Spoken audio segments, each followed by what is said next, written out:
আসসালামু আলাইকুম। সংবাদে আপনাদের সবাইকে স্বাগত জানাচ্ছি। আমি ফিরোজ তোহা। শুরুতেই সংবাদ শিরোনাম। বাংলাদেশের সর্বশেষ গুরুত্বপূর্ণ আপডেট সংবাদ আপনাকে স্বাগত। শুরুতেই সংবাদ শিরোনাম, পরে বিস্তারিত।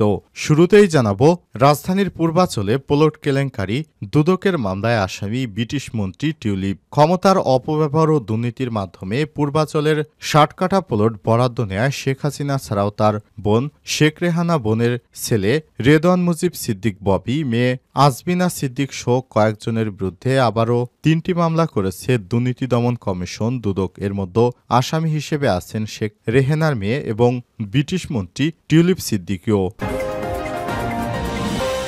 এরপর জানাবো, অতি দ্রুত নির্বাচনের ব্যবস্থা না করলে আন্দোলনে নামা হবে বললেন colonel Oli Ahmed. Liberal democrat party এলডিপির প্রেসিডেন্ট ডক্টর কর্নেল অবসরপ্রাপ্ত অলি আহমেদ বলেছেন, ৫ই আগস্ট এমনিতেই বিজয় অর্জন হয়নি, এটি রাজনীতিবিদদের ত্যাগ এবং দীর্ঘদিনের সংগ্রামের ফলে হয়েছে। রাজনীতিবিদরা দীর্ঘ ১৫ বছর ধরে আন্দোলন করে মাঠ উত্তপ্ত করেছে। জুলাই মাসে ছাত্র জনতা, রাজনীতিবিদরা একত্রে মাঠে নামলে হাসিনা পালিয়ে যেতে বাধ্য হয়েছে। এদিকে অব্যাহতি পাওয়া এসআইদের ফের অবস্থান কর্মসূচি। চাকুরি পুনর্বহালের দাবিতে আবারও অবস্থান কর্মসূচি পালন করছেন অব্যাহতি পাওয়া বাংলাদেশ পুলিশের ৪০তম ক্যাডেট সাব ইন্সপেক্টর এসআই ব্যাচের সদস্যরা। জানাবো, আন্দোলন সফল না হওয়া পর্যন্ত শিক্ষার্থীদের মাঠে থাকার ঘোষণা জবি শিক্ষক সমিতির। জগন্নাথ বিশ্ববিদ্যালয়ের জবির চলমান আন্দোলন সফল না হওয়া পর্যন্ত শিক্ষার্থীদের মাঠে থাকার ঘোষণা দিয়েছেন জবি শিক্ষক সমিতি। সোমবার ১৩ই জানুয়ারি বিশ্ববিদ্যালয়ের শহীদ মিনারের পাশে সংবাদ সম্মেলন থেকে এই ঘোষণা দেন শিক্ষক সমিতির সাধারণ সম্পাদক ড রইসউদ্দিন। এবারে জানাবো, যুক্তরাষ্ট্রের লস অ্যাঞ্জেলেসে দাবানলে হলিউড অভিনেতার মর্মান্তিক মৃত্যু। লস অ্যাঞ্জেলেসের ইতিহাসে এরকম দাবানল আর একটাও ঘটেনি। আগ্রাসী আগুনে জ্বলে পুড়ে ছারখার হয়ে গেছে লাখো মানুষের ঘরবাড়ি। এ বিষয়ে কোটি কোটি টাকা সম্পদ নষ্ট হয়েছে। লাখের বেশি মানুষ তাদের বাড়ি ছেড়ে পালিয়েছে। তবে অনেকেই দাবানলের আগুনে প্রাণ হারিয়েছে হলিউডের এক সাবেক অভিনেতাও। এই অভিনেতার নাম ররি স্কাইস। এবং সর্বশেষ জানাবো, প্রেসিডেন্ট পদে ফিরছেন ডোনাল্ড ট্রাম্প, কাজ হারাতে শুরু করেছে ভারতীয়রা। আর মাত্র কিছুদিনের মধ্যেই মার্কিন প্রেসিডেন্ট পদে আসীন হবেন ক্ষমতাসীন প্রধানমন্ত্রী ডোনাল্ড ট্রাম্প। তার এই প্রবর্তনের ফলে মার্কিন মুলুকে আবারও জোর বিতর্ক শুরু হয়েছে H-1B ভিসা নিয়ে। এর ফলে এর মধ্যে দেশটিতে কর্মরত ভারতীয়দের কপালে চিন্তার ভাঁজ। লাখ লাখ ভারতীয়রা তাদের কাজ হারাতে শুরু করেছেন। প্রিয় দর্শক, এতক্ষণ শুনছিলেন সংবাদ শিরোনাম, এবারে বিস্তারিত। তবে তার আগে বন্ধুরা, অনুরোধ থাকবে সংবাদটিতে একটি লাইক দিন। এই চ্যানেলে আপনি নতুন হয়ে থাকলে আমাদের সংবাদটি দেখতে দেখতে চ্যানেলটি সাবস্ক্রাইব করে রাখুন। কমেন্ট করে আপনার মূল্যবান মতামত জানিয়ে দিন আপনি বিশ্বের কোন দেশ থেকে বা বাংলাদেশের কোন স্থান থেকে আমাদের সংবাদটি দেখছেন এবং শুনছেন। এবারে বিস্তারিত।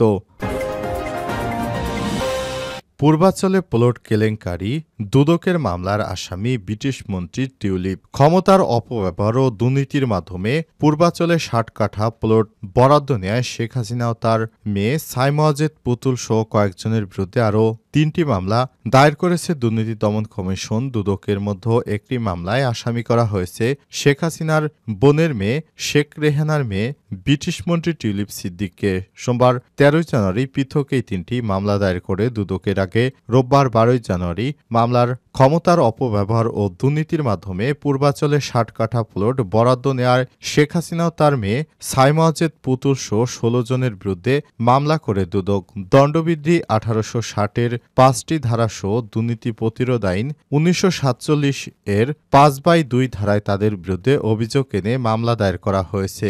মামলার অভিযোগে বলা হয়েছে, ক্ষমতার অপব্যবহার ছাড়াও বিভিন্ন অনিয়ম ও দুর্নীতির মাধ্যমে রাজধানীতে উন্নয়ন কর্তৃপক্ষ রাজুকের ঊর্ধ্বতন কর্মকর্তাদের যোগসাজশে শেখ হাসিনা নিজ নামে আর তার পরিবারের অন্যান্য সদস্যদের নামে পূর্বাঞ্চলে নতুন শহর প্রকল্পে ২৭ নম্বর সেক্টরের কূটনৈতিক জোনের ২০৩ নম্বর রোড থেকে ১০ কাঠা করে মোট ৬০ কাঠার ৬টি প্লট বরাদ্দ নিয়েছে শেখ হাসিনা ছাড়াও মামলার আসামিরা হলেন তার কন্যা সাই মহাজেদ পুতুল, জাতীয় গৃহায়ন ও গণপূর্ত মন্ত্রণালয়ের প্রশাসনিক কর্মকর্তা মোহাম্মদ সাইফুল ইসলাম সরকার, একই মন্ত্রণালয়ের সিনিয়র সহকারী সচিব পূরবী গোলদার, অতিরিক্ত সচিব প্রশাসন কাজী ওয়াসিউদ্দিন, সচিব মোহাম্মদ শহীদুদ্দিন খন্দকার, রাজুকের সাবেক চেয়ারম্যান মোহাম্মদ আনিসুর রহমান মিয়া, প্রতিষ্ঠানটির সাবেক সদস্য এস্টেট ও ভূমি মোহাম্মদ খুরশিদ আলম সদস্য, প্রশাসন ও অর্থ কবির আল আসাদ সদস্য, উন্নয়ন নিয়ন্ত্রণ তন্ময় দাস ও সাবেক সদস্য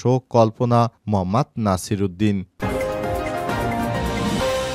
দ্রুত নির্বাচনের ব্যবস্থা না করলে আন্দোলনে নামা হবে কর্নেল অলি। লিবারেল ডেমোক্রেট পার্টি এলডিপির প্রেসিডেন্ট ড কর্নেল অবসরপ্রাপ্ত অলি আহমেদ বলেছেন, ৫ই আগস্ট এমনিতেই বিজয় অর্জন হয়নি, এটি রাজনীতিবিদদের ত্যাগ ও দীর্ঘদিনের সংগ্রামের ফলে হয়েছে।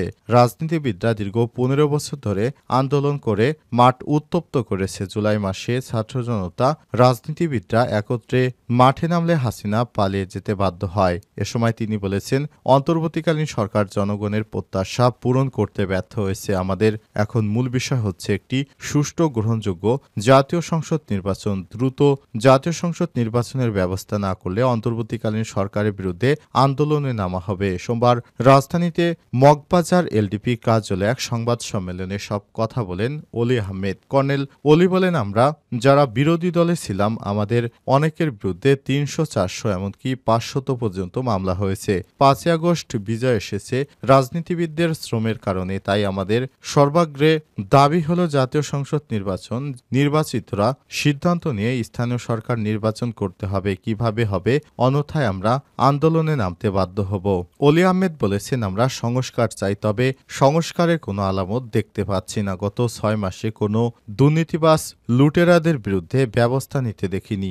আশানুরূপ সংস্কার কাজ অগ্রগতি না হয় জাতি হতাশ হয়েছে। জাতি এবং অন্তর্বর্তীকালীন সরকারের কাছে অনেক কিছু আশা করেছিল। আমি মনে করি তারা অপারগ, তাদের সেই দক্ষতা, অভিজ্ঞতা এবং কর্মস্পা নেই। এলডিপির সভাপতি আরও বলেন, এভাবে চলতে থাকলে বর্তমান সরকার জনরোষে পড়বে। সরকারের উপদেষ্টারা ঠিকমতো তাদের দায়িত্ব পালন করছেন না। রাষ্ট্রীয় পৃষ্ঠপোষকতায় নতুন রাজনৈতিক দল গঠনের চেষ্টা চলছে। সংবাদ সম্মেলনে মহাসচিব ড রেদওয়ান আহমেদ সহ পার্টির সিনিয়র নেতারা উপস্থিত ছিলেন। অব্যাহতি পাওয়া এসআইদের ফের অবস্থান কর্মসূচি। চাকরি পুনর্বহালের দাবিতে আবারও অবস্থান কর্মসূচি পালন করছেন অব্যাহতি পাওয়া বাংলাদেশ পুলিশের ৪০তম ক্যাডেট সাব ইন্সপেক্টর এসআই ব্যাচের সদস্যরা। সোমবার সকাল থেকে সচিবালয়ের ১ নং গেটের বিপরীতে অবস্থান কর্মসূচি পালন করছেন তারা। এর আগে ৫ই জানুয়ারি রাজধানী 0 পয়েন্ট এলাকায় অবস্থান কর্মসূচি পালন করেছিলেন তারা। আন্দোলনকারীরা জানান, অব্যাহতি পাওয়া ৩২১ জন সাব ইন্সপেক্টর ৫ ও ৬ জানুয়ারি স্বরাষ্ট্র মন্ত্রণালয়ের সামনে শান্তিপূর্ণ অবস্থান কর্মসূচি পালন করেছেন। তখন একটি প্রতিনিধি দল স্বরাষ্ট্র সচিবের সঙ্গে সাক্ষাৎ করেন। তিনি দাবির বিষয়ে যথাযথ ব্যবস্থা নেওয়ার আশ্বাস দেন, কিন্তু এখন পর্যন্ত কোনো দৃশ্যমান পদক্ষেপ দেখতে পাননি।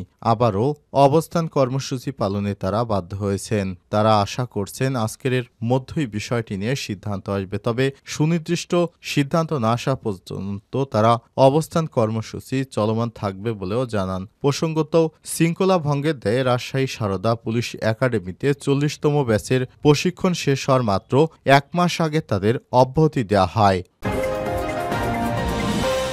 আন্দোলন সফল না হওয়া পর্যন্ত শিক্ষার্থীদের থাকার ঘোষণা জবি শিক্ষক সমিতির।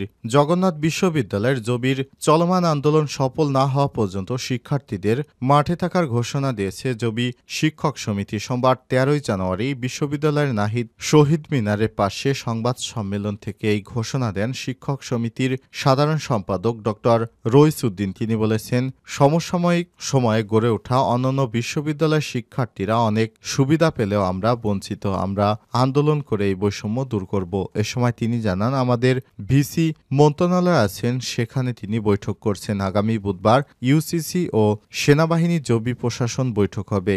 এবারের আন্দোলনে যেন জগন্নাথ শেষ আন্দোলন হয়। দাবি পূরণ না হওয়ার পেছনে কার দায় প্রশ্ন করে তিনি বলেন, ইউজিসিতে চিঠি দেওয়া হয়েছে, ইউজিসির হয়তো সীমাবদ্ধতা রয়েছে, বিষয়টিকে তাদের দায়িত্ব অবহেলা বলে মনে করছি। এই শিক্ষক নেতা বলেন, শিক্ষার্থীরা লং মার্চ করলে শিক্ষার্থীদের সাথে আমরাও লং মার্চে যাব।